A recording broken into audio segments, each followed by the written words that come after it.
après avoir terminé ma journée avec mes collègues étudiants, parce que nous préparions, après la défense, notre collation des gardes qui va se dérouler ce samedi 30. Une fois terminé, en voulant regagner pour prendre mon véhicule, j'ai été appréhendé par l'honorable Joe Osaini Sabundengo, qui est le suppléant de l'excellence Fifi Masuka Saini à l'Assemblée provinciale du Lualaba. Une fois m'avoir rencontré, il vite une question directe demandant, c'était celle de savoir ce que j'étais en train de faire envers sa maman, et il m'a accusé d'être le promoteur de toute la campagne de diabolisation dans les réseaux sociaux de l'excellence Fifi Masuka. Et du coup, il a fait venir sa garde, qui est née autre que la garde républicaine, la JR, pour me tabasser. Voilà les conséquences que vous voyez à mon visage. Donc, à mon œil gauche, ils ont tapé.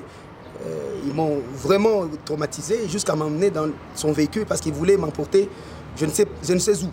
Heureusement, la population qui était sur place est intervenue, la garde de l'endroit où j'étais est intervenue, ma garde physique est intervenue, et j'ai dû quitter là-bas. Voilà ce qui s'est passé. J'ai dû quitter là-bas en scandale parce que j'ai dû emprunter une moto en laissant mon véhicule qui était sur place parce qu'il ne fallait pas que je traîne.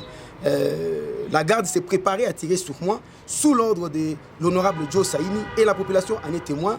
Et j'ai même subi des gifles de sa part, et ce qui m'a terriblement indigné. Je ne pouvais pas répliquer comme j'étais sans force, vu qu'il avait une sécurité armée et que lui aussi se retrouve dans une position de force. Je ne pouvais rien faire en ce moment-là.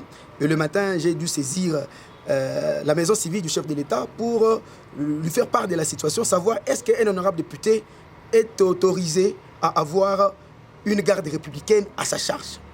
À l'œil gauche, après avoir fait le scanner, parce que je suis parti à l'hôpital, il fallait faire le scanner de la tête, de mon corps, parce que je ne sais pas ce qui s'est passé réellement. Il y a des lésions, il y a une fuite de sang, je peux exprimer en ce terme-là, ce n'est pas un terme médical. Et vous comprenez avec lésions que l'œil est touché en rapport avec ça, mais je prends le médicament qui m'ont été prescrits par l'hôpital. Trop matin, notre confrère Jean Katonga nous a contactés en tant qu'UNPC et nous sommes rendus sur place chez lui à la maison. On déplore vraiment l'état dans lequel nous l'avons trouvé. Nous l'avons accompagné au niveau de la maison du civil du chef de l'État. Et de là, nous sommes dit, mais comme c'est l'honorable, il faut qu'on saisisse aussi l'Assemblée provinciale.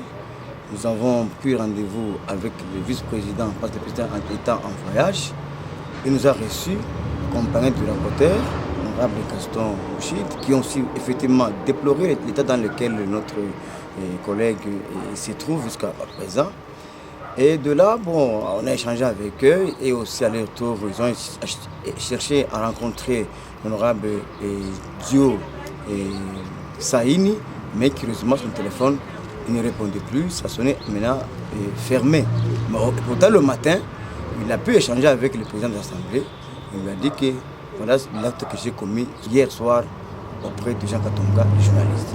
Alors, pour l'heure, nous nous occupons d'abord des soins de notre collègue et le reste, on vous dira encore quoi. Ce n'est pas la première fois qu'on torture les journalistes et qu'on nous interpelle dans la justice, passer par là, même nos instances supérieures. Et pourtant, c'est l'UNPC, c'est la presse qui accompagne toutes les structures que nous avons ici, politiques ou administratives. Et là, on a parlé avec le président de l'Assemblée. La presse qui vous accompagne, vous la torturez. En tout cas, nous déplorons avec énergie. Nous avons déjà contacté notre hiérarchie au niveau national. Nous avons demandé de tout faire pour faire ce suivi-là et qu'au plus tard demain matin, qu'on ait une solution fiable. À tous ces confrères, je sais que depuis le matin, ils étaient avec nous, très nombreux, toutes les chaînes qui ont répondu. D'abord, je les remercie seulement au nom de l'UNPC. Et nous les demandons d'abord de garder le calme parce que le dossier est en cours et qu'ils soient toujours attentifs à nos appels et à nos relations que nous avons déjà entreprises avec eux. À travers certains réseaux sociaux, nous communiquons avec eux. Mais surtout, qu'ils ne puissent pas se venger déjà parce que nous, presse, nous savons comment il faut réagir. Ekozala, Eza déjà. Lualaba Yetu, Cité Ma Base. Pour renforcer les liens mutuels et rester en bonne santé, le club des jeunes Cité Ma Base organise une marche de santé ce dimanche 31 octobre 2021. une bonne occasion de réunir les filles et fils du Lualaba. La marche des santé débutera à 7h sur la place Ditend. Venez nombreux, retrouvez votre base de la cité Manika avec seulement $10 pour vous procurer un polo et qui vous donne accès à ces grands et meilleurs rendez-vous de l'année.